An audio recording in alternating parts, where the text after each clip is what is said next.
Within weeks of the switch to the Flint River, the people of Flint suffered rashes and hair loss. The EPA was well aware that the Flint River was highly corrosive and posed a significant danger of lead leaching out of the city's lead-based service lines at alarming rates into residents' homes. The EPA was well aware of the health risks posed by lead exposure, particularly to children and pregnant women. Further, the EPA knew that MDEQ and Flint officials were not warning Flint's residents that they were being supplied lead-laced water. This is a lawsuit in the Eastern District of Michigan against the United States of America, and by a rather large number of individuals. I can't tell if there's overlapping individuals or not, but it looks like around 5,000 individuals. This is one of many cases emerging from what is now infamously known as the Flint Water Crisis. The crisis arose when the city of Flint, Michigan, changed the source of its water supply from the Detroit Water and Sewage Department to the Flint River. The raw water drawn from the Flint River, processed through Flint's outdated and previously mothballed water treatment plant, was highly corrosive and not properly treated by the city's Public Works Department. As a result, water with excessive lead and copper flowed through the city into residents' homes, causing them physical injury and damage to water mains and service lines. If you haven't seen, Fahrenheit 11.9, there's a whole section in there about this. If you want to see his take on it, it's pretty damning as well. So I'm happy to see that the court has agreed that if those were the true facts or the things that really happened, that those things should be dealt with this way. The Sixth Circuit recently described the harmful effects from the switch in water sources as swift and severe. Flint residents complained of foul-smelling water, hair began falling out, they developed skin rashes, there were positive tests for E. coli, a spike in Legionnaire's disease, and an elevation in the blood lead levels of children. Criminal and civil proceedings have followed to hold the many Michigan and Flint officials and employees and independent contractors legally responsible for this crisis. In the above-captioned lawsuits, groups of Flint residents are suing the United States for the Environmental Protection Agency's role under the Federal Tort Claims Act. Plaintiffs allege that the EPA officials and employees negligently responded to the water crisis, including by failing to utilize the agency's enforcement authority under the Safe Drinking Water Act to intervene, investigate, obtain compliance, and warn Flint residents of the health risks posed by the water. The United States, hereinafter also the government, has filed motions to dismiss plaintiffs' lawsuits. So we're here on a motion to dismiss standard. The United States contends that it has not waived its immunity from plaintiffs' claims because Michigan law would not impose liability on private individuals in similar circumstances, to the extent to which the FTCA only waives government immunity, and because the alleged misconduct by the EPA is accepted from liability under the FTCA's discretionary function exception. The motions have been fully briefed. So the judge is priming us that we're here on a motion to dismiss standard. This is not the final adjudication. This is whether the case is allowed to proceed past its initial filing stage, whether the city has to answer and respond and otherwise maintain their defense to the lawsuit. The impact on the health of the nearly 100,000 residents remains untold. It is anticipated, however, that the injury caused by the lead-contaminated public water supply system will affect the residents for years and likely generations to come. While this court will not decide today the issue of ultimate liability, it can state with certainty that the acts leading to the creation of the Flint Water Crisis, alleged to be rooted in lies, recklessness, and profound disrespect, have and will continue to produce a heinous impact for the people of Flint. The issue presented to the court by the government's pending motions to dismiss is not whether the EPA officials and employees were negligent or even abused their discretion. Instead, the issue is whether the government is subject to tort liability at all under the FTCA for that conduct. So a motion to dismiss standard is subject to Federal Rule of Civil Procedure 12. In this case, we're looking at 12b1, which is the motion to dismiss for lack of subject matter jurisdiction, that a court is not authorized to even hear the subject matter. So a federal court can hear copyright or something like that. Can this federal court hear this FTCA action? Where the defendant is raising a factual challenge to the existence of subject matter jurisdiction, the court must weigh the conflicting evidence to arrive at the factual predicate that subject matter does or does not exist. So a new standard that we've never heard for a motion to dismiss, because we're usually looking at 12b6. This new standard, I don't even recognize this. The court must weigh the conflicting evidence to arrive at the factual predicate that subject matter jurisdiction does or does not exist. No presumptive truthfulness applies to the plaintiff's factual allegations, and the court has wide discretion to allow evidence in the form of affidavits, documents, and even limited evidentiary hearings to resolve disputed jurisdictional facts.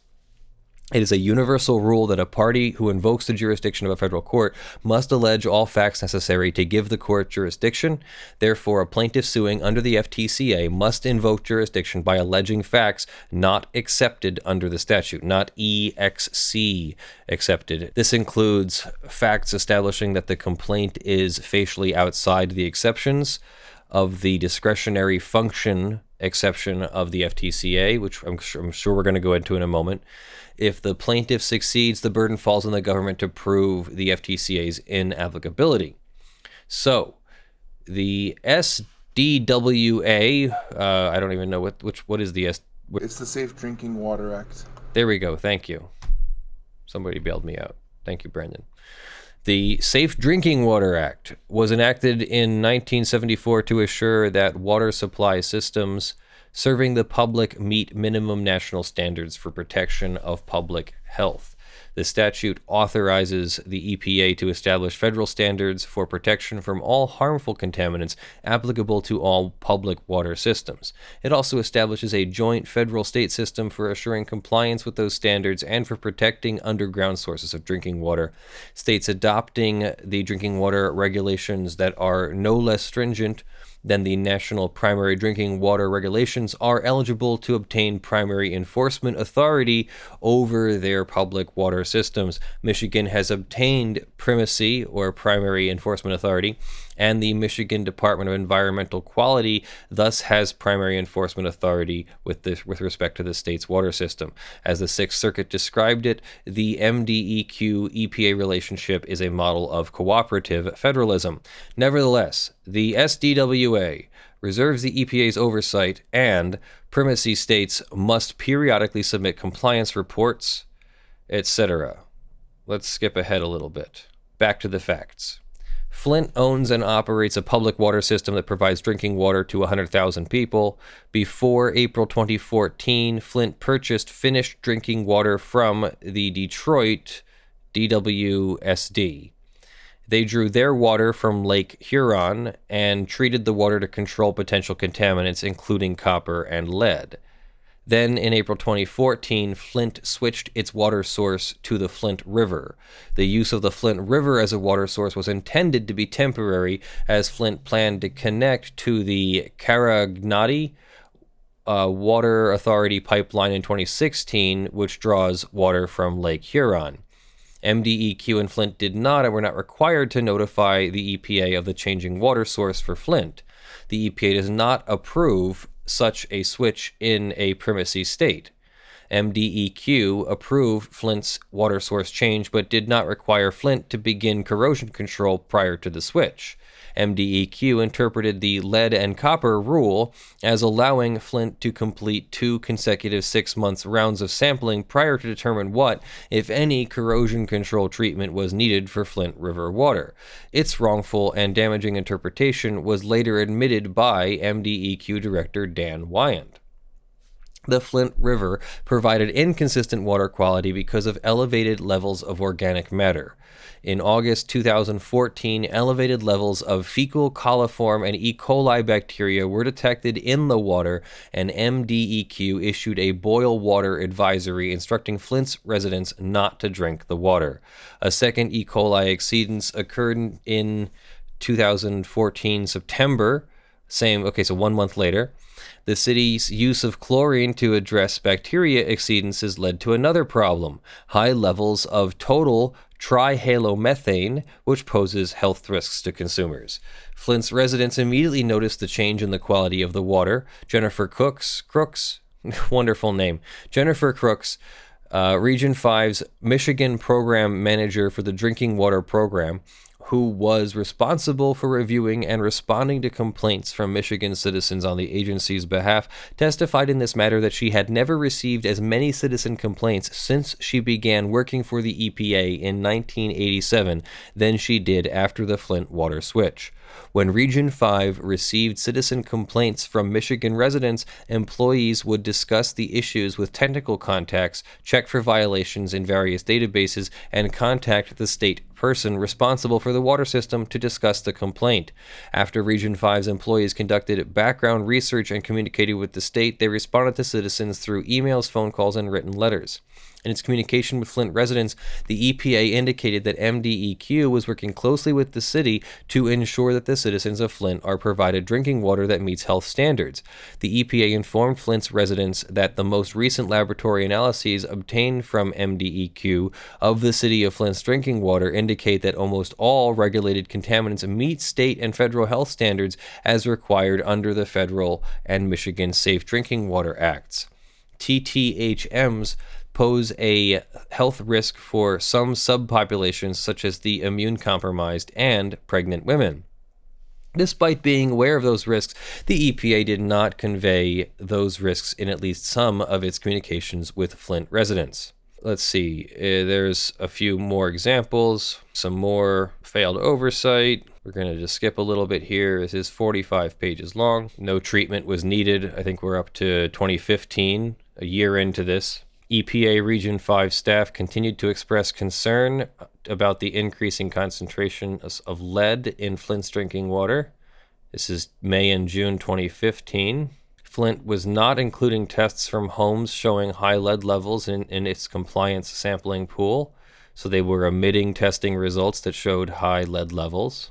MDEQ treated Flint's change in water sources as a new source, which only requires monitoring after monitoring reflects the need for treatment.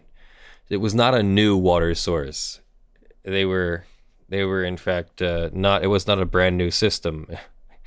Let's see. A July 21st, 2015 conference call. MDEQ requests an opinion from EPA headquarters to resolve the discrepancy in the lead and copper interpretation, the rules interpretation. The EPA issued a policy memorandum clarifying how the rule should be interpreted on a prospective basis. In the memo, EPA headquarters recognized that the language of the LCR does not specifically discuss the situation where a public water system disconnects from one source and begins distributing water from another source. There are differing possible interpretations to show how the rule's optimal corrosion control treatment procedures apply to this situation. So it goes on that the EPA agents were well aware that city officials continued to assure Flint residents that there was no corrosivity issue, while, of course, there was. So finally, December 14th, the city declares an emergency. December 14th, 2015. President Obama declared a federal emergency 2 days later. The EPA identified several reasons for issuing the order at that time, including continued delays in responding to critical EPA recommendations and in implementing the actions necessary to reduce and minimize the presence of lead and other contaminants in the water supply. Sounds like they're already a little bit late there. So then the court goes into some of the rules. Jurisdiction over any suit against the government requires a clear statement from the United States waiving sovereign immunity, together with a claim falling within the terms of the waiver. So Congress enacted the FTCA and said, for injury or loss of property, for personal injury or death caused by the negligent or wrongful act or omission of any employee of the government while acting within the scope of his office or employment, under circumstances where the United States, if a private person, would be liable to the claimant in accordance with the law of the place where the act or omission occurred. So the FTCA does not waive a government's sovereign immunity unless a private person under similar circumstances would be liable under Michigan law to plaintiffs for the EPA's alleged conduct. In other words, having weighed various policy interests, Congress decided when federal intervention is necessary. The statutory scheme here mandates a specific EPA response when certain conditions exist. The assessment of whether these conditions have been satisfied are informed by objective scientific standards, knowledge, and professional judgment of experts in the field. The EPA's failure to warn Flint residents of the severe health risks the city's water supply posed to them cannot be justified by any permissible exercise of policy judgment. Within weeks of the switch to the Flint River, the people of Flint suffered rashes and hair loss. The EPA was well aware that the Flint River was highly corrosive and posed a significant danger of lead leaching out of the city's lead-based service lines at alarming rates into residents' homes. The EPA was well aware of the health risks posed by lead exposure, particularly to children and pregnant women. Further, the EPA knew that MDEQ and Flint officials were not warning Flint's residents that they were being supplied lead-laced water. Quite to the contrary, the EPA learned that state and local officials were misleading residents to believe that there was nothing wrong with the water supply, and that the lead levels in some homes resulted from the interior plumbing, as MDEQ tried to do with the EPA when alerted to the high lead levels in the Walters home, a myth the EPA quickly debunked. These lies went on for months while the people of Flint continued to be poisoned. As the Third Circuit noted in Abu Naba, federal officials could be aware of a safety hazard so blatant that its failure to warn the public could not reasonably be said to involve policy considerations. In that case, the court was speaking about safety hazards posed to visitors of a remote national park. At issue here is an obvious danger imperiling a city's nearly 100,000 residents. This fact very clearly distinguishes the present matter from every case the parties have cited and which this court has reviewed concerning the applicability of the discretionary function exception. This fact further suggests that this is an instance where decisions by government actors, even if discretionary, may pass a threshold of objective unreasonableness such that no reasonable observer would see them as susceptible to policy analysis. As the Sixth Circuit recently indicated in Girton v. Michigan, the civil rights action brought by Flint residents against the state of Michigan, the city of Flint, and related government officials with respect to their conduct in connection with the water crisis, there may be instances in which no legitimate government purpose could justify the year-long contamination of an entire community. The Girton court could conceive of no legitimate governmental objective for this violation of the plaintiff's bodily integrity. This court similarly cannot conceive of a public policy consideration that could be legitimately balanced against the need to warn and protect an entire community from involuntary and continued poisoning. For these reasons, the court concludes that the discretionary function exception does not bar plaintiffs' claims that the EPA was negligent in failing to timely act in response to the Flint water crisis. Plaintiffs claim that the EPA acted negligently when responding to citizen complaints about Flint's water. Specifically, plaintiffs assert that agency officials acted negligently by assuring residents that the EPA was providing the required oversight and that Flint and MDEQ were supplying safe drinking water. For the reasons discussed in the previous section, the agency's decision whether and how to respond to citizen complaints was discretionary. However, once the government decided to act, it was required to do so without negligence. The court therefore concludes that plaintiffs' claim arising from the EPA's response to citizen complaints is not barred by the discretionary function exception, and the court does agree that they can plead state law liability as well under the FTCA. So, trying not to make that the world's longest boring policy thing. It's not boring because it's incredibly important to see that the government can be held responsible for neglecting the health of the Flint residents. And so I even forget what the FTCA stands for at this point, but the various laws involved do allow a lawsuit against the government. Now, it's not a win or loss at this point. The case is just beginning.